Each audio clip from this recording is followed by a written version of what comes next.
De televisión, en este caso de Punto de Encuentro. Yo me encuentro acá en la sede de la Universidad Bolivariana de Venezuela acompañado de un invitado muy especial para nosotros, para el pueblo venezolano y para Venezolana de Televisión. Yo me encuentro acompañado de Rogelio Polanco, embajador de la República de Cuba en Venezuela. Embajador, gracias por recibirnos, por atender la invitación. Y bueno, comenzamos hablando de estas actividades que ustedes vienen desarrollando en el marco de esa lucha, una lucha que ha emprendido el pueblo cubano por más de 60 años contra un bloqueo inhumano por parte del gobierno de los Estados Unidos.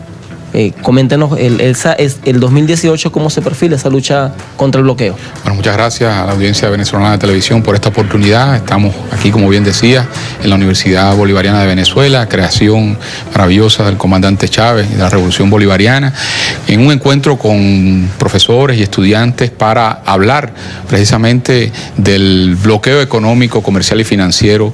que Estados Unidos ha impuesto durante casi 60 años al pueblo de Cuba. Y la razón es que el próximo 31 de octubre, en la Asamblea General de Naciones Unidas, se llevará a cabo por vez número 27 la votación de la resolución necesidad de poner fin al bloqueo económico impuesto por Estados Unidos a Cuba. Es una ocasión extraordinaria en la que el mundo entero podrá expresar una vez más su rechazo a esta política genocida, criminal, que ha provocado daños humanos a nuestro pueblo y que intenta impedir la relación normal de Cuba con el resto del mundo. El bloqueo sigue siendo una violación flagrante, masiva y sistemática de los derechos humanos del pueblo cubano. Es considerado un acto genocida porque pretende acabar con todo un pueblo. Ha provocado daños que se contabilizan en 933.000 millones de dólares si se toma el dólar de acuerdo a la devaluación que ha tenido en relación con el oro durante todos estos años, y 134.000 millones si lo hacemos contabilizando a precios corrientes, y en el último año más de 4.000 millones de dólares. Unas cifras cuantiosas que han significado un impacto muy negativo al desarrollo económico y social de nuestro país y que sigue afectando el desarrollo de nuestra nación. Embajador, a propósito de esta votación que se va a realizar el próximo 31 de octubre, ¿qué expectativas mantiene el gobierno del pueblo cubano, teniendo en cuenta la administración que existe actualmente en Estados Unidos del presidente Trump, un presidente pues que ha demostrado o ha mostrado creo que una actitud bastante agresiva si se compara con la actitud que había tenido el anterior presidente Barack Obama? ¿Cuál es la expectativa que ustedes tienen ante esta votación que se realiza este año? Bueno, nuestra expectativa es que la comunidad internacional, la humanidad, no se dejará engañar por ninguna acción que ha pretendido hacer el gobierno de Trump en relación con el bloqueo. Al contrario, después de algunos avances realizados con la administración Obama, que tomó algunas medidas que fueron insuficientes y muy limitadas en relación con la política de bloqueo a Cuba, aunque iban en la dirección correcta, la administración Trump ha revertido prácticamente esos avances limitados y ha provocado a través de medidas de sus departamentos del Tesoro, de Estado, una regresión en estas acciones que han tenido un impacto muy negativo, sobre todo en las posibilidades insuficientes que se habían iniciado de intercambios entre los dos países, y además de eso ha tenido un daño sustancial en los viajes de los estadounidenses a Cuba. Esto es parte de una política violatoria de los derechos humanos, incluso de su propio pueblo, porque es a Cuba el único país del mundo al que no se le permite hacer turismo a un ciudadano de Estados Unidos. Lo que esperamos de esta votación el día 31 de octubre en la Asamblea General de Naciones Unidas es que el mundo entero, como lo ha hecho en ocasiones anteriores, recordemos que en el año 2017 191 de los 193 países miembros de la Organización de Naciones Unidas votaron a favor de la resolución que exige el levantamiento del bloqueo a Cuba, y esperamos que el mundo siga respaldando esta resolución y siga rechazando esta política criminal. Embajador, usted nos hablaba de más de 900.000 millones de dólares en pérdida durante todo el bloqueo. ¿Qué ha significado 60 años? Es decir, ¿cómo decirle o cómo llevarle a la gente ese mensaje de 60 años? ¿Cómo ha soportado el pueblo cubano? ¿Cuál ha sido el método, el secreto que ha tenido el pueblo cubano para durante todo este tiempo pues, seguir adelante y haber desarrollado el país como lo han desarrollado? Bueno, el secreto es la resistencia de un pueblo que ha estado imbuido siempre con un sentimiento patriótico de lucha por nuestros principios de soberanía, de independencia nacional, y que viene desde los momentos mismos del inicio de nuestras luchas por la independencia, de las cuales conmemoramos por estos días 150 años, y que ha tenido que enfrentarse a estas políticas de bloqueo mediante la resistencia permanente, innovando, buscando alternativas, pero ello no significa que no se haya tenido que soportar grandes sacrificios en el ámbito de la salud, de la educación, de la economía, debido a que Cuba ha tenido que hacer ingentes esfuerzos para traer desde otras partes del mundo bienes que podía obtener de otra manera en mercados más cercanos. Hoy existe contra Cuba una persecución implacable en el ámbito de las transacciones financieras que impide la relación normal con instituciones bancarias, financieras de otros países, lo que demuestra además el carácter extraterritorial del bloqueo. O sea, es la intención de un país, de un gobierno, de un Congreso, de legislar y de tomar medidas para que se hagan efectivas contra otros países del mundo. Eso va contra la ley y el derecho internacional, y por eso el rechazo que ha tenido de toda la comunidad internacional. Embajador, quiero dejar una pregunta al corte, porque si algo llama la atención de todo lo que ha sido el pueblo cubano, el desarrollo del pueblo cubano, es la solidaridad. A pesar del bloqueo implacable, Cuba o el gobierno cubano, el pueblo cubano está desplegado en todo el mundo, en misiones de ayuda, en misiones de salud, misiones educativas. En Venezuela han sido mucha la colaboración que ha tenido el pueblo cubano con el pueblo venezolano, y eso también gracias a ese entendimiento y esa hermandad que surgió entre el comandante Castro. La solidaridad de Cuba en estos momentos en el mundo, a pesar del bloqueo, sigue siendo Cuba solidaria, sigue siendo Cuba un apoyo a los pueblos del mundo, a los pueblos más necesitados. ¿Por qué Cuba sigue siendo tan solidaria a pesar de todo lo que le han hecho o que le sigue haciendo el imperio norteamericano? No se aparten de las pantallas venezolanas de televisión, vamos al corte y ya regresamos con más de Punto de Encuentro.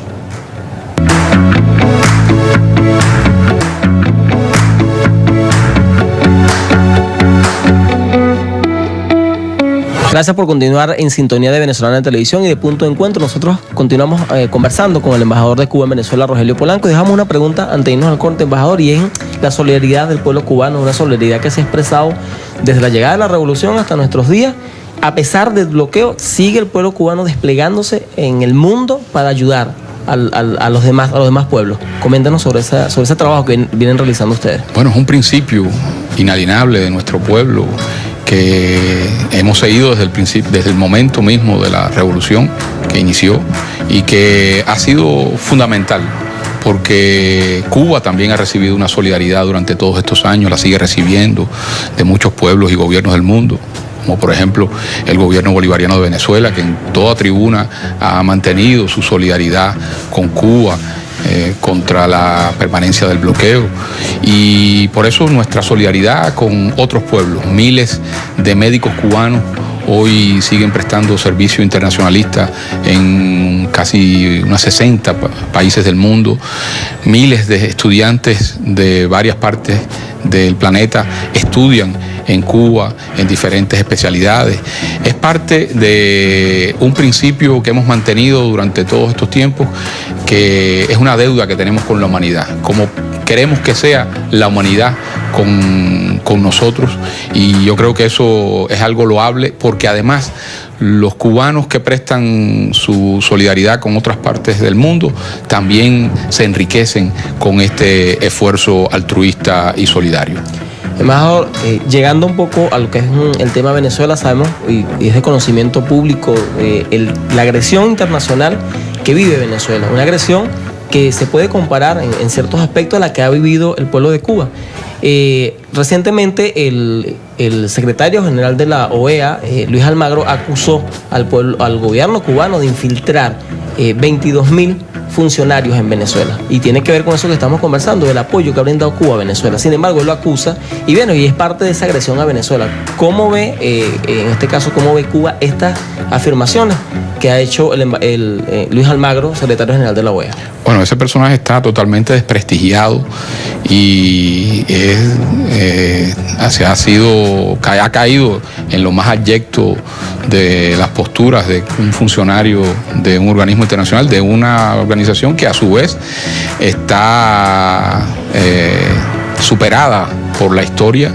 y que hoy sigue intentando ser la punta de lanza de su agresión contra Venezuela y contra cualquier proceso político de cambio en América Latina. Siempre ha sido un instrumento de las administraciones de Estados Unidos contra nuestros pueblos, y por tanto cualquier afirmación que haga él o esa organización es algo que rechazamos de manera rotunda. Habría que ver si a lo que él se está refiriendo es precisamente a la solidaridad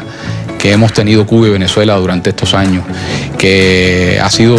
una demostración de hermandad entre nuestros pueblos, que ha permitido que miles y miles de venezolanos sean hoy médicos integrales comunitarios, o que miles de médicos cubanos presten su apoyo para dar más salud, vida al pueblo venezolano en los más recónditos lugares de la geografía de nuestra hermana Venezuela. Así que cualquier intento de provocación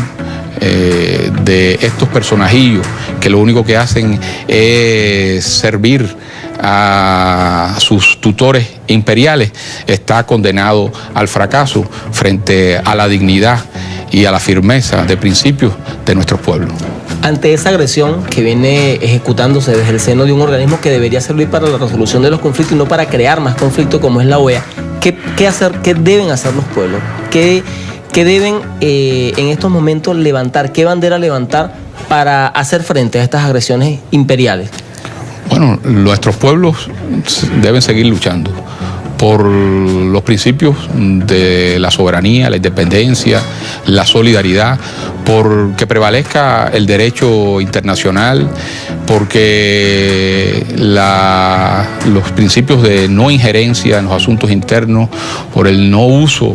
de la fuerza ni la amenaza del uso de la fuerza en las relaciones internacionales sea lo que prevalezca en la arena internacional. Creo que es lo que queda a nuestros pueblos y a nuestros gobiernos, y por eso cualquier instancia internacional será un escenario para hacer prevalecer nuestros derechos y para denunciar los intentos agresivos del imperio estadounidense. ¿Existe un peligro del resurgimiento de la doctrina Monroe en el continente? Bueno, lo han declarado varios personeros de la administración Trump, intentando revertir 200 años de lucha de nuestros pueblos, cuando ahora pretenden revivir esa obsoleta doctrina que está más derrotada que nunca en América Latina, cuando los procesos de cambio y de transformación progresistas que se han dado en nuestra región han llevado a la conformación de alianzas y de instituciones que nos hemos dado los latinoamericanos para llevar adelante la confraternidad entre nuestros pueblos y para hacer valer el derecho a la paz. Recordemos, por ejemplo, la conformación de la Comunidad de Estados Latinoamericanos y Caribeños, precisamente aquí en Venezuela, con el liderazgo del comandante Chávez, y que en el 2014 en una cumbre en La Habana estableció la proclama de América Latina y el Caribe como zona de paz. Hoy evocamos esa proclama cuando surgen los llamados a la guerra, a la intervención militar y a la agresión a otros pueblos, pretendiendo resolver los problemas del mundo mediante la fuerza, algo que tendrá que ser desterrado por completo de las relaciones internacionales. Embajador, antes de despedirnos, yo quisiera un mensaje desde su investidura como embajador, pero también como un ciudadano de este continente, de nuestra patria grande, al pueblo venezolano que hoy en día también sufre esos embates que sufre el pueblo cubano. ¿Qué decirle a ese pueblo que resiste, que todos los días sale a la calle y que sigue luchando por mantener esta patria libre, soberana e independiente? ¿Qué podemos decirle a este pueblo, que es el pueblo de los libertadores? De aquí surgió la idea de la independencia de América, de aquí surgieron los grandes hombres que llevaron adelante la independencia de nuestras naciones, de aquí surgió un Bolívar en el que se inspiraron nuestros pueblos para seguir adelante su lucha. El pueblo venezolano está dando una demostración ejemplar de resistencia frente a la guerra no convencional que se le hace desde las potencias imperiales. Está haciendo valer sus principios de soberanía, independencia, y creo que eso demuestra que los orígenes fundacionales del proceso independentista venezolano que ha seguido la revolución bolivariana encabezada por el comandante Chávez en sus inicios y continuada por el presidente Maduro se mantienen en pie frente a dificultades, frente a la agresión, frente a la guerra no convencional que se le hace. Estará siempre la solidaridad del pueblo cubano, que ve en este pueblo hermano una demostración de que cuando los pueblos nos levantamos para exigir nuestros derechos y para defender la justicia y la dignidad, venceremos. Bueno, muchas gracias, embajador, por esas palabras, unas palabras pues que nos tocan a todos los venezolanos y que vienen desde un hermano que han vivido en carne propia lo que es la agresión imperial y han resistido durante tantos años. Agradecidos por la entrevista del embajador, agradecidos por la Universidad Bolivariana por el espacio y por toda la colaboración brindada, y con esto nosotros regresamos a Punto de Encuentro.